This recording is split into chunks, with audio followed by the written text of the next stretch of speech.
کو پوجا باقاعدہ، تو وہ کوئی کردار کے اعتبار سے کوئی پکے مسلم اور مومن نہیں تھے، لیکن مسلمان تو تھے، موحد تھے، لہذا اللہ نے انہیں حضرت موسیٰ کے ذریعے نجات دی۔ محمد رسول اللہ کا طریقہ کار انقلابی ہے، آپ نے دنیا کی تاریخ کا عظیم ترین انقلاب برپا کیا ہے۔ محمد کا منہاج کچھ اور ہے، اور ہمارے لیے اصل منہاج لقد کان لکم فی رسول اللہ اسوۃ حسنہ، ہمارے لیے اسوہ حسنہ جو ہے وہ حضور صلی اللہ علیہ وسلم کا طریقہ کار ہے۔ بہرحال اب میں آ رہا ہوں کیسے کی طرف۔ دیکھیے کیسے کو میں دو شکلوں میں تقسیم کروں گا۔ ایک ہے دین قائم کرنا، نظام بدلنا، سرمایہ داری کا بیڑا غرق ہو، جاگیرداری کا بیڑا غرق ہو، سود کا خاتمہ ہو جائے، جوئے کا خاتمہ ہو جائے، بے پردگی اور فحاشی اور عریانی کا خاتمہ ہو جائے، یہ بغیر ایک ٹوٹل ریولوشن کے ممکن ہی نہیں ہے۔ یہ بالکل صحیح کہہ رہے ہیں، سرمایہ دارانہ نظام کے اندر شریعت نہیں چل سکتی، لیکن یہ کہ بہرحال اس میں جزوی طور پر چل سکتی ہے، میں بعد میں عرض کروں گا۔ لیکن نظام کو بدلنا ہے تو محمد رسول اللہ کا طریقہ کار، لا یصلح آخر هذه الامہ الا بما صلح به اولها۔ امام دار الہجرت امام مالک فرماتے ہیں کہ اس امت کے آخری حصے کی اصلاح نہیں ہو سکے گی مگر اسی طریقے پر جس طریقے پر پہلے حصے کی اصلاح ہوئی تھی، جو طریقہ محمدی تھا۔ وہ کیا تھا؟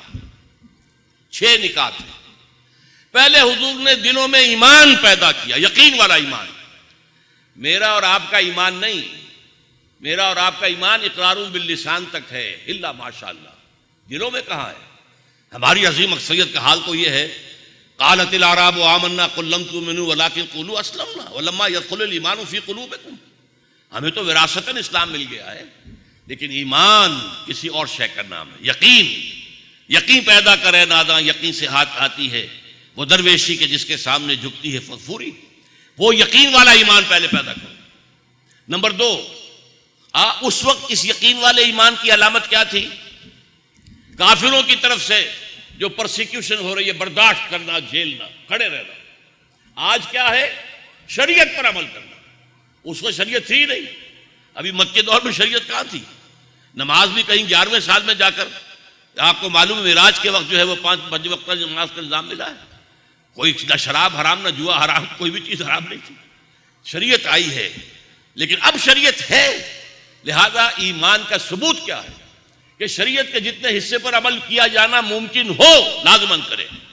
ہاں ٹھیک ہے، جب تک نظام نہیں بدلتا ہم چور کا ہاتھ نہیں کاٹ سکتے، جب تک نظام نہیں بدلتا ہم زانی کو سنسار نہیں کر سکتے، جب تک نظام نہیں بدلتا یہاں سے ناممکن ہے کہ سود کا نظام ختم کر دیا جائے۔ یہ اسلامی بینکنگ کے نام پر فراڈ ہو رہا ہے، بالکل سود ہے، اور سود ہی کی جو ہے شراب کی بوتل پر روح افزا کا لیبل ہے، اس کے سوا کچھ نہیں۔ بہرحال لیکن نظام بدلیں گے تو نمبر 1 ایمان، اور ایمان کا ثبوت شریعت پر عمل جتنا آپ کر سکتے ہو۔ نمبر 2 تزکیہ، یتلو علیہم آیاتہ ویزکیہم۔ تزکیہ، ایک تو یہ کہ جو بھی بری عادات ہوں، جو برے اخلاق ہوں، ان سے پاک کرنا، لیکن اصل تزکیہ کیا ہے؟ دل سے ہر آرزو ختم ہو جائے سوائے اللہ کی رضا کے حصول اور آخرت کی فلاح کے حصول کے۔ کوئی اقتدار، کوئی حکومت، کوئی شہرت، کوئی دولت، اگر ان میں سے کوئی چیز بھی دل میں ہے تو آپ کی ساری محنت، یہاں تک کہ آپ اگر اللہ کی راہ میں جان بھی دے دیں تو زیرو ہے۔ اللہ نے فرمایا، 3 آدمیوں کا حضور نے فرمایا معاملہ پیش ہوگا قیامت میں سب سے پہلے۔ ایک شخص ہوتا جو اللہ کی راہ میں لڑتا ہوا مارا گیا، اللہ کہے گا میں نے تم پر یہ احسان کیا، یہ احسان کیا، یہ احسان، تم نے کیا کیا؟ وہ کہے گا قاتلت فی سبیلک یا اللہ، میں اللہ تیرے راستے میں نے قتال کیا، اپنی جان دے دی۔ فرمائے گا اللہ کذبتا، تو نے جھوٹ بولا، انک قد قاتلتا، تو نے جو قتال کیا تھا، لئن یقال جریء، یہ اس لیے تھا کہ تو کہا جائے کہ بڑا جری ہے، بڑا بہادر ہے، جاؤ جو تم چاہتے تھے دنیا میں تمہیں مل چکا ہے، بڑے تمہاری جرت کے ڈنکے بج چکے، یہاں کچھ نہیں ہے۔ اور پھر فرشتے منہ کے بل گھسیٹتے ہوئے جہنم میں ڈال دیں گے۔ یہ حدیث ہے، اسی طرح کا معاملہ ہوگا ایک ایسے شخص کا جو مالدار تھا، ایک ایسے شخص کا جو بڑا عالم تھا، میں تفصیل میں جانے کا وقت نہیں ہے۔ تو تزکیہ کیا ہے؟ وہ جس کو کہا کبھی خواجہ محمود مجذوب، حضرت مجذوب رحمۃ اللہ علیہ نے، خواجہ عزیز الحسن مجذوب جو مولانا اشرف علی تھانوی کے خلیفہ تھے، ان کا شعر بڑا پیارا ہے۔ ہر تمنا دل سے رخصت ہو گئی، اب تو آجا، اب تو خلوت ہو گئی، اس دل کے اندر سے ساری تمنائیں ختم ہوگی تو اللہ آئے گا. لم یسانی ارضی ولا سمائی ولکن یسانی قلب عبد المومن. اللہ مومن کے دل میں سما جاتا.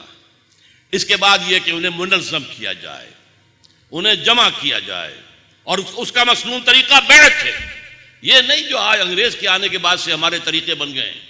یہ ممبرشپ ہے اور اس سے امیر یا جو ہے وہ منتخب ہوگا اور 4 سال کے لیے ہوگا, 2 سال کے لیے ہوگا, اور یہ شورا ہوگی اور شورا کا جو ہے وہ اس کی اکثریت کا پابند ہوگا امیر وغیرہ وغیرہ. بھائی یہ کہاں سے لائے ہو؟ یہ تو سنت انگریز ہے, یہ سنت مغرب ہے.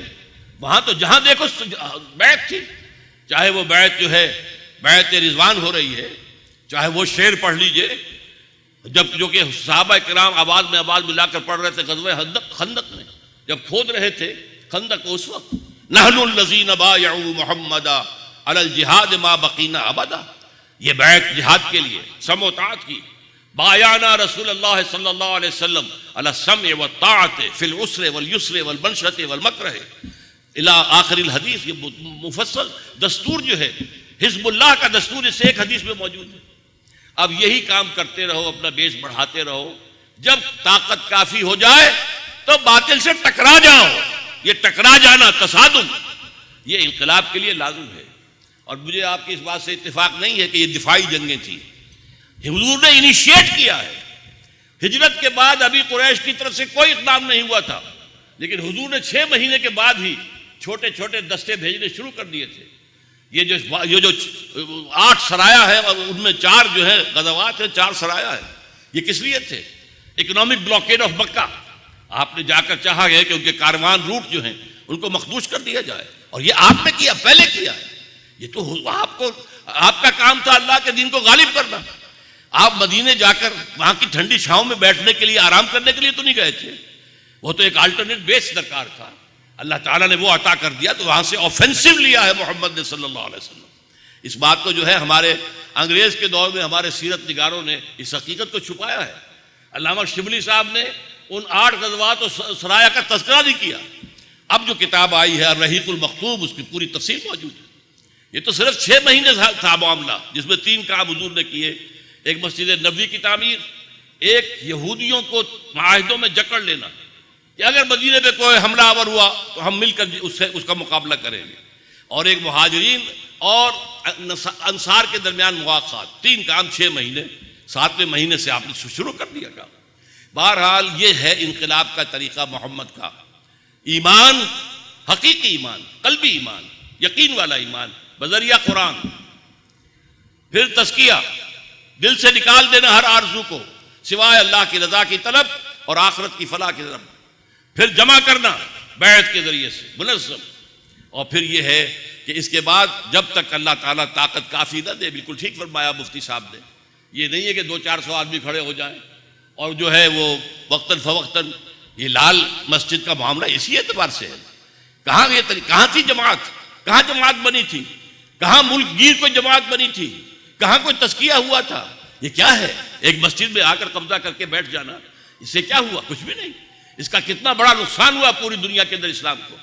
ان کا تمام علماء کا یہ اجماع تھا کہ مقصد ان کا ٹھیک ہے, طریقہ کار غلط ہے. اور یہ بات کہنی پڑی, سب کو کہنی پڑی. یہ عزیز ماقف سعید بھی گئے تھے سمجھانے کے لیے. انہوں نے کہا, خاص طور پر وہ جو شہید ہو گئے باقاعدہ رشید, انہوں نے کہا کہ آپ دیکھیے, آپ جو باتیں کر رہے ہیں وہ تو دلائل سے کر رہے ہیں, ہم تو جو سوچ رہے ہیں اور دیکھ رہے ہیں وہ کچھ خواب ہیں, کچھ بشارات ہیں, اس کی بنیاد پر ہے. اب بتائیے آگے بات کیا چلے گی؟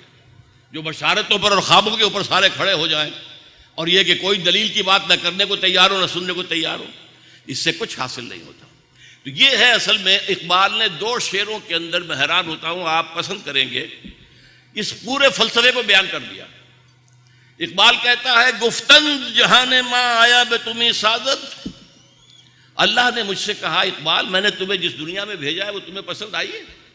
گفتم کے نمی سعادت. میں نے کہا نہیں, یہاں تو ظلم ہے, سرمایہ داری ہے, یہاں زمینداری ہے, جاگیرداری ہے, یہاں تو بڑا ظلم ہے. گفتم کے نمی سعادت, گفتن کے برہم زن. اچھا, اللہ نے کہا اچھا تو توڑ پھوڑ دو, اس نظام کو توڑ دو. جس کو کبھی شاہ ولی اللہ نے کہا تھا فک کو کل نظام, اس نظام کو توڑ کے رکھ دو. اس کے بارے میں پھر دوسرا شعر ہے, با نشہ درویشی در ساز و دمادم زن. پہلے تو درویشی کا